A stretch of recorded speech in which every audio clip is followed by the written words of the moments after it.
So first of all 1000 subscribers के लिए thank you to all of you. और तुम सभी का फिर से वेलकम है इस चैनल पे जहाँ पे हम लोग बुक और फिलॉसफी से रिलेटेड बातें करते हैं। और मैं हूँ साहिल, तुम्हारे सामने लेके आया हूँ फिर से एक नया वीडियो। तो चलो वीडियो को स्टार्ट करते हैं। सो तुम अपनी ज़िंदगी में बहुत सारे डिसीजंस लेते हो। कुछ छोटे होते हैं, कुछ बड़े होते हैं, जैसे कि सुबह उठ के चाय और कॉफ़ी के बीच में चाय को चूज़ करना या फिर अपने करियर ऑप्शंस को चूज़ करना। तो तुम्हें लगता है कि ये डिसीजन तुमने खुद लिए हैं। लेकिन क्या हो अगर मैं ऐसा तुम्हें बोलूं कि शायद ये डिसीजन तुमने खुद नहीं लिए, ये पहले से प्री डिटरमिन्ड थे। ये जो फ्री विल का कॉन्सेप्ट है ये काफ़ी ज़्यादा ट्विस्टेड है। जहाँ मॉडर्न डे साइंटिस्ट, फिलोसोफर्स और न्यूरो साइंस के एक्सपेरिमेंट ये प्रूव करते हैं कि शायद जो तुम्हारे पास ऑटोनॉमी है, ये जो फ्री विल है और जो डिसीजन तुम खुद ले पा रहे हो, वो डिसीजन तुमने नहीं लिए हैं, बल्कि वो प्री डिटरमिन्ड थे, यानी पहले से डिसाइडेड थे। तो चलो आज हम लोग इसी चीज़ के ऊपर बात करेंगे ऑन अ सरफेस लेवल। तो सबसे पहले समझते हैं कि ये फ्री विल क्या है।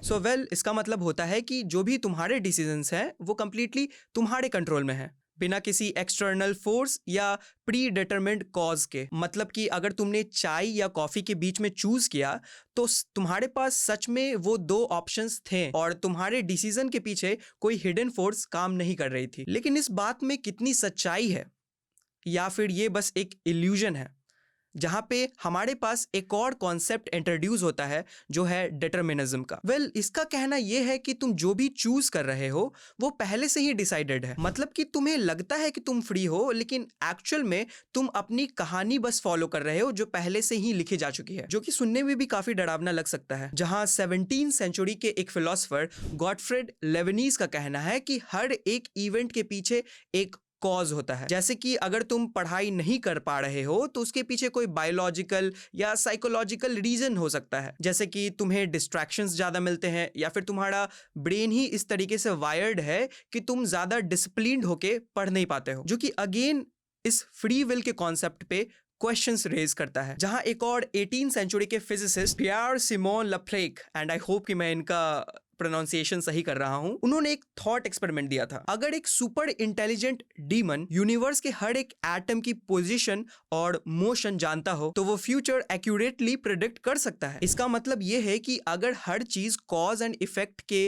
रूल को फॉलो करती है तो तुम जो डिसीजन ले रहे हो वो पहले से ही डिसाइडेड है और तुम्हारे पास फ्री विल हो ही नहीं सकती। लेकिन यहाँ पे एक और कॉन्सेप्ट आता है जो कि है कंपैटिबिलिज्म का, जिसका कहना है कि फ्री विल और डिटर्मिनिज्म एक साथ एग्जिस्ट कर सकता है। जहां स्कॉटिश फिलोसोफर डेविड ह्यूम ने कहा था, लिबर्टी और free will does not mean an absence of necessity but the power to act according to one's determined nature. मतलब कि तुम जो भी चूज कर रहे हो वो तुम्हारे दिमाग के प्री डिटरमिन्ड प्रोसेस की वजह से हो रहा है, लेकिन जब तक तुम्हें फील होता है कि तुम कंट्रोल में हो तब तक के लिए तुम्हारे पास फ्री विल एग्जिस्ट करती है। इसको क्लैरिफाई करने के लिए मैं यहाँ पे एक एग्जांपल देता हूँ तुम सभी को। मेरा एक दोस्त है, मैंने उससे पूछा कि एक मूवी देखने चलते हैं। ओके, अब मैंने जब उससे पूछा और उसने कहा कि नहीं, मुझे मूवी देखने नहीं जाना है, वो उसका ऑटोनोमस डिसीजन था। अब चाहे उसके पीछे और भी कोई प्री डिटरमिन्ड कॉज रहा हो कि उसने उस मूवी के बारे में पहले से ही देख रखा हो कि वो मूवी अच्छी नहीं है, या फिर कोई और भी रीजंस हो सकते हैं। लेकिन अगर मैं उसे गन पॉइंट पे कहूं कि नहीं, तुम्हें इस मूवी को देखने चलना ही है, तब वो उसके पास फ्री विल नहीं होगा। जहां इससे ये बात समझ में आती है कि जब तक तुम्हें लग रहा है कि तुम्हारे डिसीजंस तुम खुद ले रहे हो तब तक तुम्हारे पास फ्री विल है, लेकिन एट द टाइम अगर बाहर से कोई फोर्स अप्लाई किया जा रहा है, तुम्हारे साथ जबरदस्ती की जा रही है, तो वहां पे फ्री विल खत्म हो जाता है। जहां कंपैटिबिलिस्ट ये कहना चाह रहे हैं कि हमें इस फ्री विल के कॉन्सेप्ट को रीडिफाइन करना होगा, जहां फ्री विल का मतलब प्योर इंडिपेंडेंस नहीं, बल्कि एक ऐसी फ्रीडम है जो हमारे नेचर के अकॉर्डिंग अलाउ होती है। अब इसको साइंस के नजरिए से भी देखते हैं कि ये जो मॉडर्न साइंस है, क्या ये फ्री विल को एक्सेप्ट करती है या फिर इसको बस एक इल्यूजन मानती है। जिसको समझने के लिए हम लोग बेंजामिन लिबेट का एक एक्सपेरिमेंट पहले समझेंगे। तो बेंजामिन लिबेट ने एक एक्सपेरिमेंट किया था जिसमें उन्होंने बहुत सारे लोगों के सामने एक बटन रखा था और उनको कहा कि तुम्हारा जब मन करे इस बटन को क्लिक कर देना और उस टाइमिंग को नोट कर लेना जिस समय तुमने इस बटन को क्लिक किया था। जिसके रिजल्ट्स काफी शॉकिंग थे। लिबेट ने दिमाग के रेडीनेस पोटेंशियल सिग्नल्स को मेजर किया और पाया कि लोगों के डिसीजन लेने से पहले ही उनका ब्रेन एक्शन प्लान कर चुका था। मतलब उनके दिमाग ने उस बटन को दबाने का फैसला 300 से 500 मिलीसेकंड पहले ही ले लिया था और उन लोगों को सिर्फ उसका कॉन्शियस एक्सपीरियंस हो रहा था। तो क्या इसका मतलब यह है कि तुम्हारा दिमाग पहले ही डिसीजन ले रहा है और तुम बस उसके इल्यूजन में हो? तुम्हारा क्या सोचना है कमेंट में जरूर बताना। जहां एक और मॉडर्न थिंकर सैम हैरिस, जो कि एक न्यूरो साइंटिस्ट और फिलोसोफर हैं, उनका कहना है कि free will is an illusion. Our thoughts and intentions emerge from background causes of which we are unaware and over which we exert no conscious control. मतलब कि तुम जो भी चूज कर रहे हो, कॉफी या चाय, जॉब या बिजनेस, रिलेशनशिप या ब्रेकअप, वो तुम्हारे सबकॉन्शियस पैटर्न्स और पास्ट एक्सपीरियंस के बेसिस पे आ रहे हैं और तुम सिर्फ उनका एग्जीक्यूशन देख रहे हो। जहां एक और न्यूरो साइंटिस्ट रॉबर्ट स्पोलेंस्की का कहना है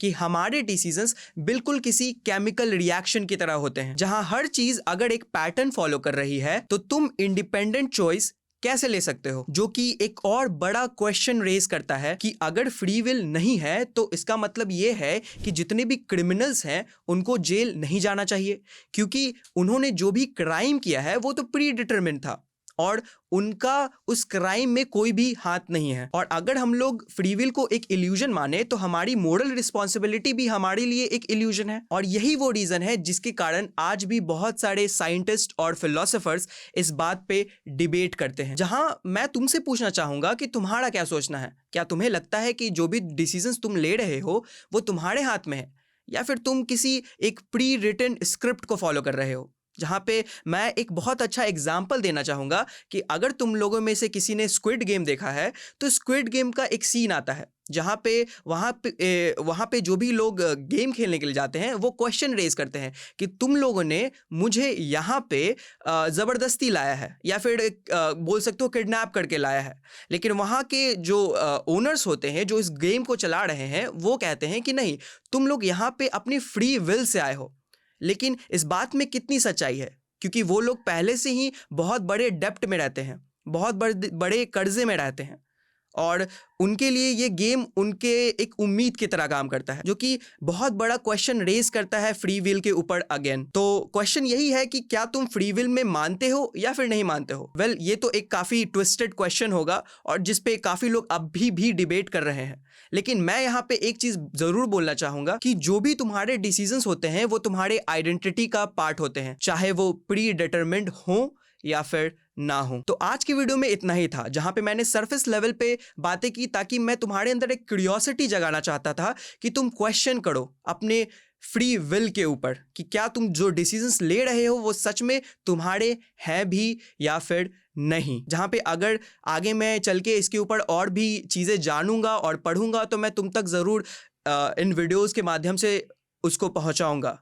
और अगर तुम्हें ये वीडियो पसंद आया है तो प्लीज़ इसको लाइक करो, शेयर करो और सब्सक्राइब कर लेना, क्योंकि हो सकता है कि ये डिसीजन भी तुम्हारे ब्रेन ने पहले ही ले लिया हो। आज के वीडियो में इतना ही था और तब तक के लिए मैं मिलता हूँ किसी और वीडियो में। Till then be curious and thanks for watching.